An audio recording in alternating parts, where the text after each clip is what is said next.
We continue to follow the migrant situation in Illinois. More than 35,000 migrants have been sent to the state since 2022. Most of those end up in Chicago, but some counties in southern Illinois have been talking about passing ordinances requiring prior notification before any migrants are dropped off. Now, back in 2022, officials from Mount Vernon started preparing for an influx of migrants just in case they were sent to southern Illinois. Our Waylon Walls-Parker has more on that situation. Migrants seeking U.S. asylum are being sent from the southern border to Chicago. Some cities in southern Illinois are looking at how the influx of people could affect them. Mount Vernon City Manager Mary Ellen Bechtel says a heads up would be nice. I understand totally how helpful it would be to know if you were having a busload of migrants, which is 50 to 60 people dropped off in your community, and what it would take to provide those services. In 2022, Mount Vernon officials said they would prepare just in case people were sent their way. We have some resources here. You know, we have hotel rooms, we have some resources, like we do have homeless shelters, so it's according to the time. Mount Vernon City Manager Mary Ellen Bechtel says that she thinks the chances of Mount Vernon getting a bus of migrants dropped off in the city are low, but they still want to be ready just in case. So I think there's higher probability, you know, of what they're experiencing in northern Illinois, of them being dropped off there and then getting on trains and going on into Chicago to the processing center there. Bechtel says they have been watching what's happening in northern Illinois, but don't have plans to pass an ordinance right now. If there's any ordinances or anything that we can pass that would be legal or would be allowed, I'm sure the council would do what they could do to manage it the best for our citizens and for the migrants. Mount Vernon would be following in the footsteps of Aurora, Illinois, which passed an ordinance requiring at least 5 days notice to the city for a bus planning to transport migrants. There are some that would be totally against it, and there were others who would really step up and help and try to figure out the best way to help migrants. In Mount Vernon, Waylon Walls-Parker, News 3. Construction has wrapped up on the Route 13 bridge crossing the Big Muddy River in Murfreesboro. There's been a lane shift in the westbound lane since the beginning of November. But as you can see tonight, traffic was flowing in both directions on that bridge. The department says mini closures may still be necessary in the coming weeks to complete the construction. And new at 10, we are less than 2 months away from the total solar eclipse. Our team is working on a list on where to see the big event. Check out our website for the best viewing locations and events all surrounding the big day. Now, these are locations across our region. Now, this is a growing list, so be sure to check back and let us know if there's one that needs to be added. SIU is hosting an event tomorrow evening as part of Black History Month. Major Lydell Scott will discuss his rise through the ranks from an enlisted airman to an officer in the U.S. Space Force. The event begins at 5 in the Guyan Auditorium on the first floor of Morris Library. And you're getting a first look at the Bald Knob Cross of Peace with its new lighting. 8 new LEDs were installed over several days. We shot this video of the cross tonight. Those lights make a big difference. That cross was built in 1963. You can go check out the new lighting for yourself at the site in Alto Pass. February is American Heart Month, and if you suffered a broken heart, you just might need a checkup. As part of Heart Month, Prairie Cardiovascular seeks to educate the public on heart health. We talked to Allison Campos, a provider at the clinic. She wants people to know broken heart syndrome, it is real. The symptoms are like a heart attack, but they can be misdiagnosed.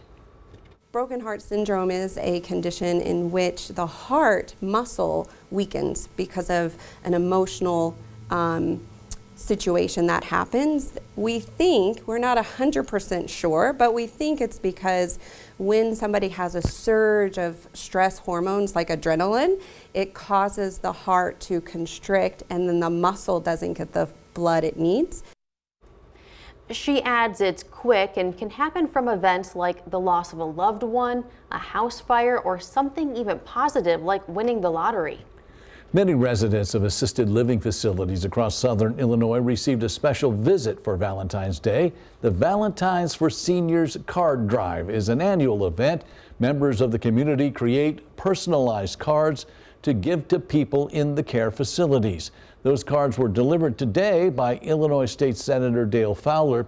He says this year's contribution of cards was overwhelming, with nearly 12,000 cards donated. Just ahead on this Valentine's Day, many of us want to celebrate, but officials say you need to watch out for scams, how to keep your wallet safe. Plus, there's a lot of talk about what AI can do, but new guidance from the government shows one thing it can't do is patent inventions. We'll explain. And it was a really nice day across the area. We do have more above average temperatures to talk about, but also a brief cool down. I'll break everything down in just a few minutes.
Well, if you don't know already, it is Valentine's Day, and for a lot of us, it's a day to celebrate love and companionship. But officials say it's also important to protect yourself from Valentine's Day scams.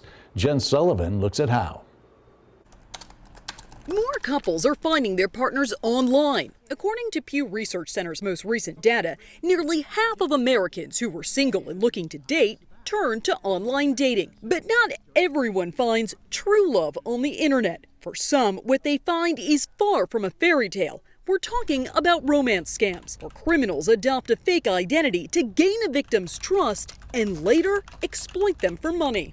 Romance scams have become an industrial scale operation. Dr. Vahid Bezadon says these types of scams are becoming increasingly more sophisticated as technology advances, especially with the use of AI. The fake persona can have a real-time video call with the victim. The FTC says nearly 70,000 people reported a romance scam in 2022. These scams don't just break your heart, they can also break your bank account. The financial losses from those scams in 2022 hitting a staggering $1.3 billion. Losing that sense of yourself is something that I find, personally just emotionally devastating. Amy Nossinger with AARP says older Americans are easy targets for these scammers. We know that the criminals go where the money is, and older adults do hold the majority of wealth in the United States. Scammers often use common phrases like, "Someone close to me is sick. I can teach you how to invest. I need help with an important delivery," to scam you out of money. The FBI recommends researching the person's photo and profile. Beware if the person wants to quickly communicate directly instead of online, or if they have excuses to not meet in person. And never send money to anyone you haven't met in person. For Consumer Watch, I'm Jen Sullivan.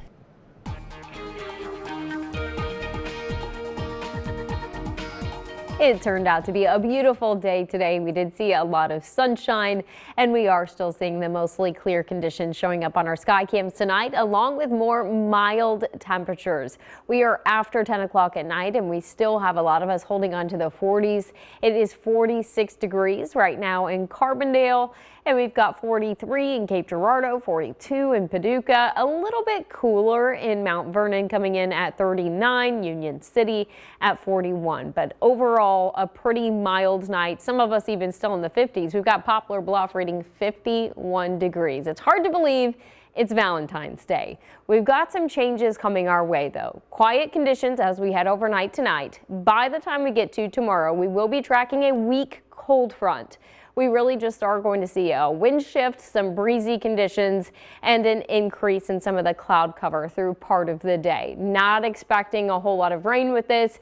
Our next rain chance will come with our second system that is set to arrive once we get to Friday. Now with that one, we are tracking mostly cold rain at this point, but there is a chance that we see some snowfall mixing in as well. Not expecting any major impacts, but it serves as another reminder that it is winter.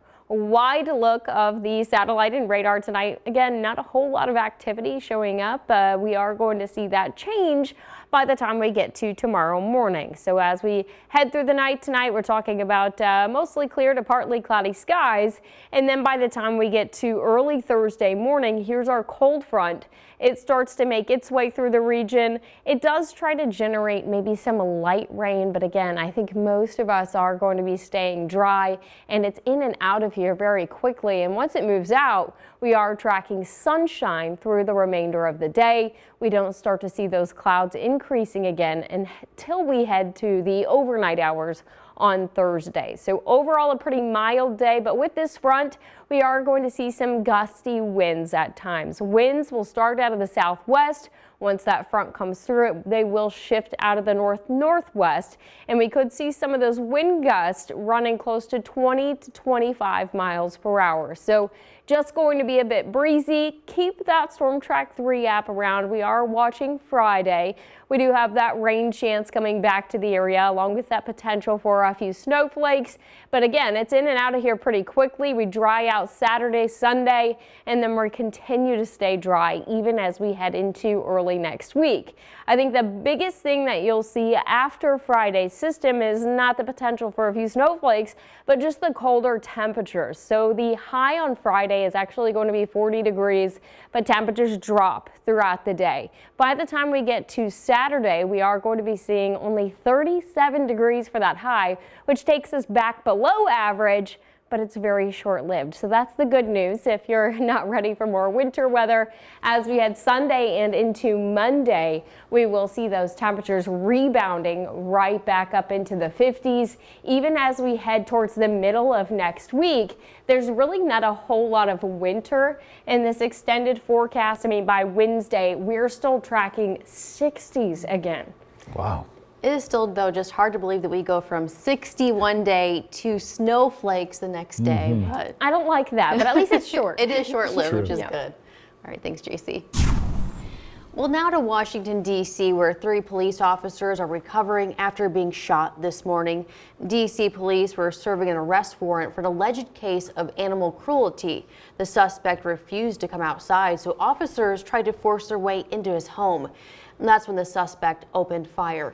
All 3 officers had non-life-threatening injuries. The suspect barricaded himself inside the home and had a standoff with police lasting 11 hours. No word yet on any charges. Today marks 6 years since the mass shooting at Marjorie Stoneman Douglas High School in Parkland, Florida. Broward County Public Schools honored the 17 people who lost their lives on that day in 2018. They held a moment of silence at 10:17 this morning. The gunman, Nicholas Cruz, is serving a life sentence without the possibility of parole. We all know AI can do a lot, but there's one thing it can't do. The U.S. Patent and Trademark Office issued new guidance today. Only human beings can patent inventions, meaning a real person, not artificial intelligence, has to make a significant contribution to the creation. They say inventors will have to show their work and prove their contributions are real, not virtual. New research shows exercise can help battle depression. That comes from new research published in the British Medical Journal. It shows many types of exercise like walking, jogging, yoga, and strength training can be just as beneficial as therapy when it comes to treating depression. The study's lead author says they analyzed data from 218 studies with more than 14,000 people. They say it's important to make an exercise plan and stick to it. Still ahead, the Salukis knew a win in the Music City over Belmont could go a long way, but tonight the Dogs unable to get in tune. We'll take a closer look at how Southern was handed its 10th loss of the season. Stay with us. Sports is coming up next.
The Saluki basketball team has never lost to the Bruins in program history. Tonight, the fourth meeting between Southern Illinois and Belmont. The Dogs looking for more of that magic in the Music City, as this would be a matchup between the fourth and fifth best teams in the conference. We catch this game in the opening minutes. Trent Brown turning some defense into some pretty good offense. He's going to get the steal and converts the easy layup off the glass on the other end. Southern with an early 4-point lead.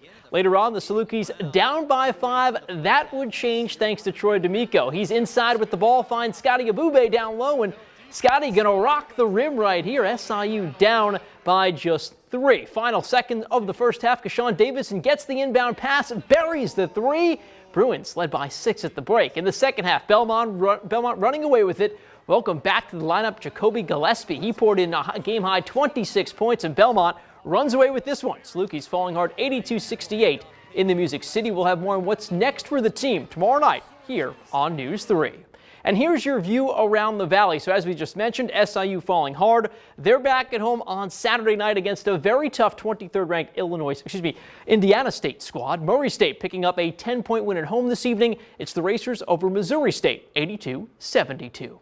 High school girls flag football is coming to the state of Illinois. It's a big time moment for girls in our area who've expressed interest in the sport for some time. The vote passing 36-0 in favor of this vote. And we can tell you right now, the Chicago Bears provided funding to this event as well. We're going to see if any teams in our area sign up for this. The state finals, October 11th to October 12th. So certainly a lot to look forward to. The Kansas City Chiefs, well, they were Super Bowl champions on Sunday. We can tell you today they held a big Super Bowl celebration in the city of Kansas City. It's nothing new to them. They've done it before. Let's take you out there and show you some of the highlights. We can tell you that they were expecting a ton of people, and they certainly got it right there. Kansas City familiar to this event. Fans out there waiting to see Patrick Mahomes, and there he is. He was giving fans the wave, and Mahomes had one key message for all of Chiefs Kingdom. Take a listen. Showing up to Arrowhead every single week. We know we had to go on the road last year, but I promise you next year we'll be at home, and we're going for that 3-piece, so don't forget it. Don't get it twisted. We're doing it. 3 times, first time in NFL history, we doing it. Love y'all.